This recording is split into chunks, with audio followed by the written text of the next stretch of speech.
Well, few know the boom and bust potential of the oil industry better than Boone Pickens. Born in Holdenville and a graduate of Oklahoma State University, he's an oil baron with a 10-figure net worth. Still, when you talk to him about the future of energy in this country, it's alternative fuels he's the most excited about.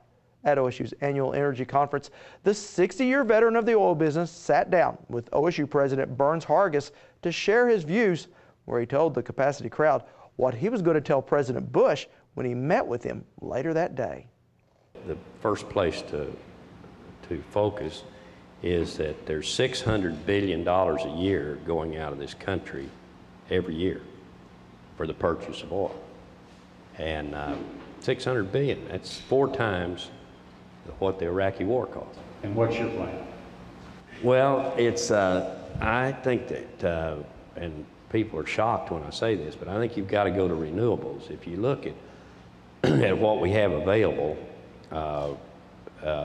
here in the United States to work with, number 1 will be coal, 2nd natural gas, 3rd nuclear, 4th will be wind, and 5th solar.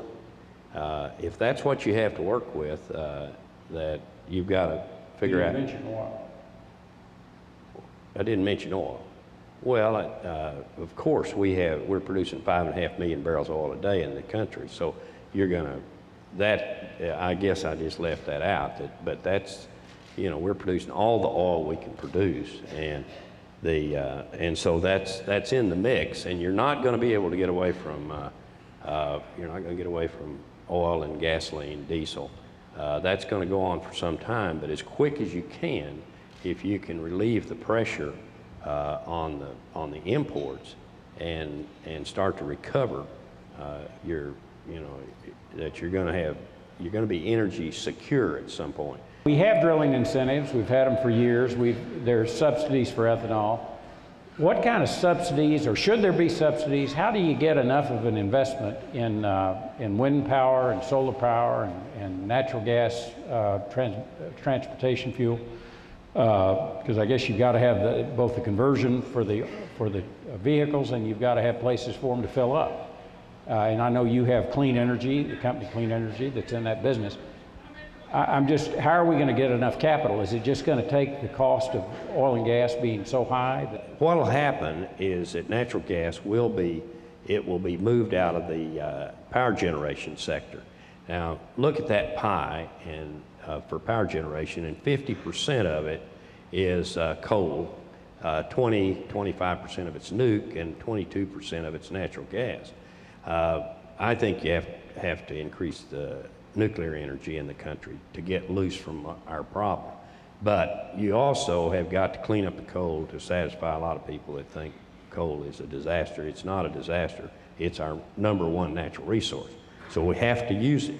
So, but you start to take the power generation with the nuclear and with the coal. At the same time, you start the renewables. We're doing a 4,000 megawatt wind farm. We will buy $1.6 billion worth of turbines next month. And that wind farm is in the panhandle of Texas.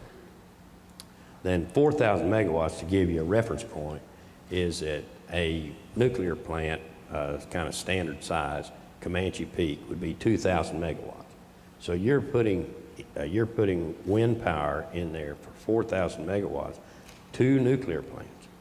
And that is available clear up through the Great Plains. What's the relative cost of a nuclear plant, a 2,000 megawatt nuclear plant compared to the 4,000 megawatt wind farm? You can do it wind probably for 1/4 the cost or less. It's much cheaper. The wind will be priced off of natural gas power is the way it's priced. And as natural gas goes up in price, well, it makes the wind more attractive as far as the economics of it. So but this is a huge business that is going to happen. There's no question that it is. We just need to get a prediction here. I know you've said $150 oil. Where do you see that going right now with the oil and natural gas? Yeah, I think you'll see $14 gas this summer.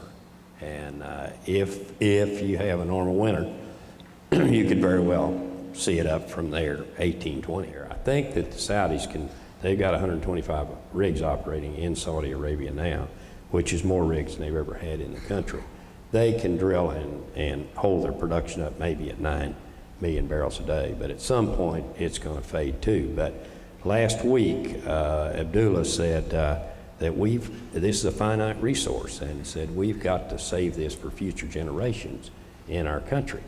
And what I read in that, one of my guys said, what do you think he said?